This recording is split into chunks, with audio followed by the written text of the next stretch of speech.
Chicken fried steak. I've actually wanted to make this for about 15 years and I've just never got around to it. It's I've never tried it, I've never made it, it's gonna be my first time. It's traditionally served with like a white sauce that's made from you know, flour, milk, all the usual suspects. We're gonna do like a creamed Paua on top, which I think is gonna be a delicious little surf and turf number. Let's get into it. So I've got sirloin and we're just gonna take off the fat and sinew off the top, just because that's never gonna render down in the deep fry.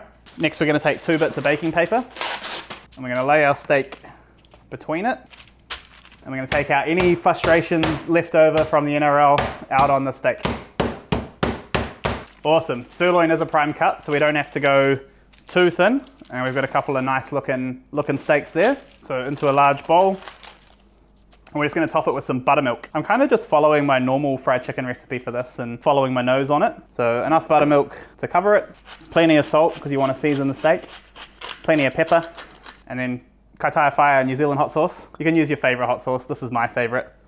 And don't be shy. I like it nice and spicy. So I'm probably putting in, oh, I don't know, 3 tablespoons or so. We're gonna add 1 egg. This is just gonna help us make our crust. And then we're just gonna mix that all up. And then we're gonna pop it in the fridge to marinate for a couple of hours just so it can soak up all of that flavor. And the buttermilk should help tenderize the steak a little bit as well. The nature of deep frying it makes it a bit hard to get anything anywhere near like a medium rare or anything like that. So you do want it to be nice and marinated and tender. Cool. We're gonna wrap that and put it in the fridge for a couple of hours and then we can fry it off. Now we're gonna make the Paua sauce for our chicken fried steak while it's resting. So we're gonna start off with a pan on a pretty low heat, medium to low. We're just gonna get a good amount of butter in there. And then we're gonna start with an onion. I like the sweetness that the red onion gives to this sauce, but you can use white if you don't have red. I reckon we need 1/4 of an onion, so we'll save the rest for later. Cut it into nice slices and we're just gonna get it in there until it's fully translucent. So once your onions are all nice and soft and whatnot, we can get on to mincing our Paua. I'm using my grandmother's 50-year-old Kenwood for this, so we're gonna give it a hand and we're just gonna cut the Paua into a few pieces. If you can get fresh, that's great. I had to buy this one frozen because I can't swim. Paua goes in, the kickstart on this one. So we got to fire up the old Kenwood.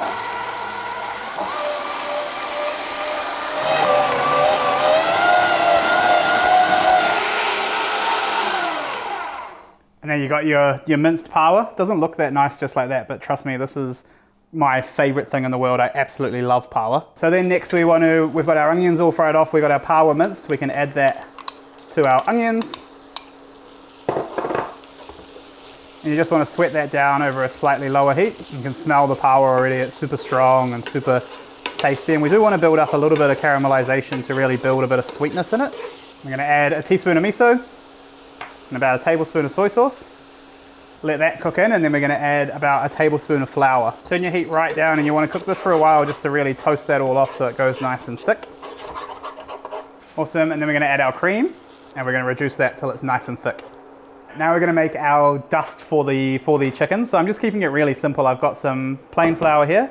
Got some garlic powder and onion powder going in. About a tablespoon of paprika. I do this in all my fried chicken, so I think I'm gonna do it in my steak as well. I'm gonna put some potato flakes in there as well. And that should give it like a nice crispy, flaky outside. Bit of salt and a bit of pepper. The steak is already seasoned in the buttermilk, so we shouldn't need too much, but definitely load up on some salt and pepper. Give that a little mixy. And there's our chicken dust. So now we're gonna take our steak and we're gonna double dredge it in our flour. So out of our buttermilk, shake anything loose into our flour mix. We're gonna make sure it's all fully coated. Cool, so we've got our first coat on. Make sure you really pack it into your steak. And then we go back into our buttermilk, back into our flour, and we can lay it.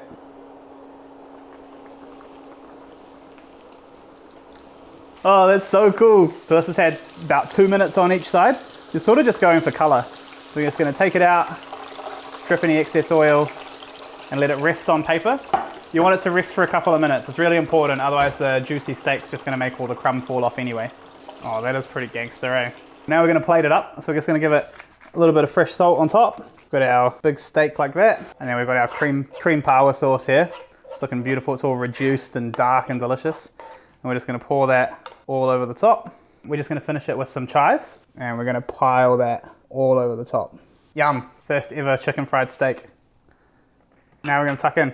I'm gonna take this corner here with all the Paua on it. Oh my God, that's fantastic. It's kind of like a schnitzel in a way, I guess, but with a nice like fried chicken style coating. The Paua goes fantastic with it actually. It's nice and like rich and yum. It's like a big surf and turf.